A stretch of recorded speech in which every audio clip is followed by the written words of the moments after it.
Iran has proven they do not need to close the Strait of Hormuz, right? They could just as easily, we've seen it happen, right? The Red Sea, through the Houthi proxies, they can make a heck of a lot of trouble and make life very tough for companies.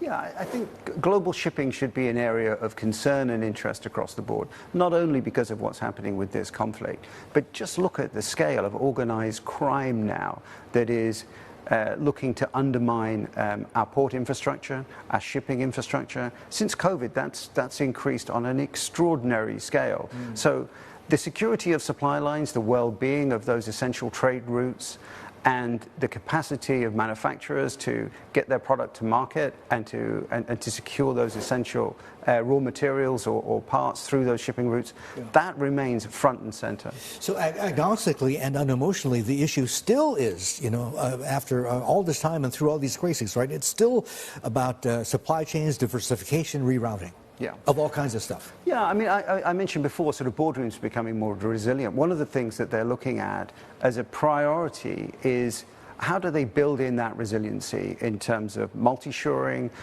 local sourcing, and making sure that they have the agility and the flexibility to navigate unanticipated change, whether that's related to geopolitical shifts or it can be industrial policy and tariffs.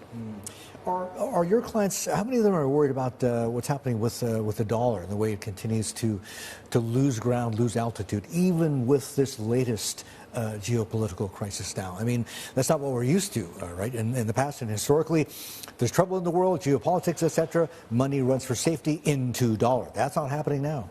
No, it's not happening now. And I think our clients are looking to offset that exposure and that risk.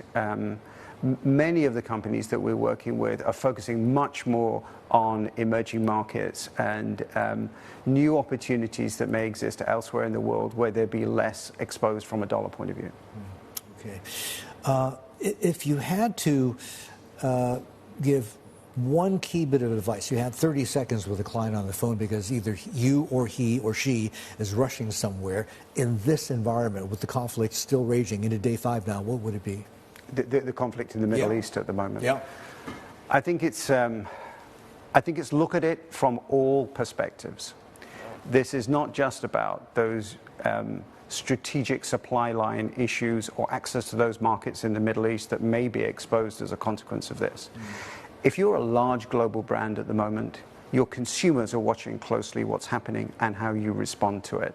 We've seen how customers and consumers make value-based decisions on their purchases, looking at how CEOs navigate these kind of complex issues and whether they're on board or not with those decisions. You see consumers looking at national sentiment and different perspectives that guide their purchasing decisions. There's whether or not the business is seen to have the agility, the flexibility, the sourcing options, the strategic wherewithal to anticipate those shifts. So it's not just those local concerns, it's much broader than that. How important is messaging for companies? And this is PR, all right?